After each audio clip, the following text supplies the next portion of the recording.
Hey guys, just wanted to talk you through this this beauty I found on my travels. Quite a restrained spec of the C7 generation Audi A6, or in this case the very special RS6.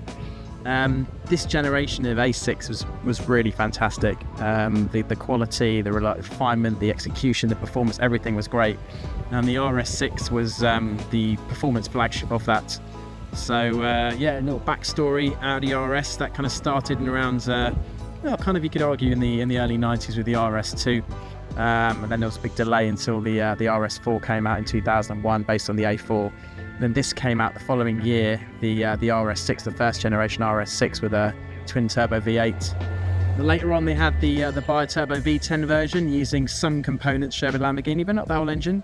And then this car came out in around 2014, the C7 generation Audi RS6. So really special. Went back to V8, bi-turbo V8, this time with over 500 PS.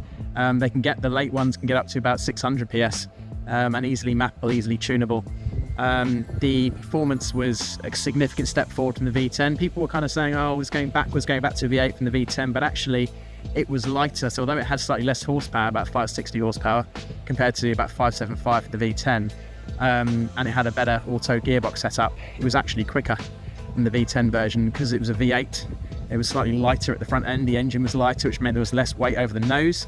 And Audis always struggled with that because the engine is really far over the front wheels, which means they can understeer more. This car tried to remedy that with a reduction in front end nose weight, and also it's all-wheel drive.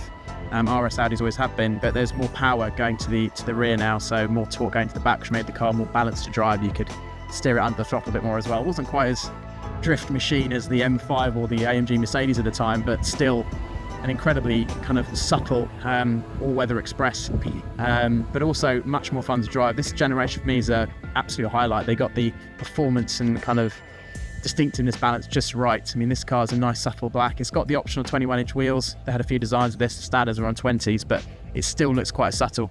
Doesn't stand out too much, but privacy glass. On this generation, you could really go very over the top with things like black tint trim and big black wheels that looked a bit much, but this one's a really nice kind of balance as you'd expect to find in a nice affluent area of Highgate in North London.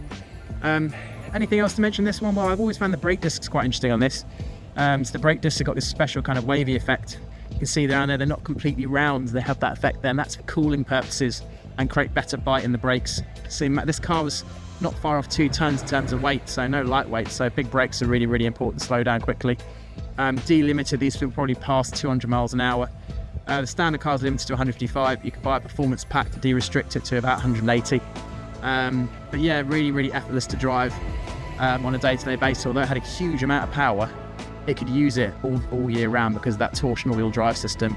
There's a proper permanent four-wheel drive system. None of this temporary Haldex stuff. Is a proper torsional wheel drive system, and obviously all stability control and airbags and Avant as well. So this generation they switched back to just doing it in Avant. The previous 2 generations you could get a saloon and an Avant, Audi speak for estate, whereas this car moved back to just doing the Avant body style as a kind of homage to the original Audi RS2 that was only available in an Avant.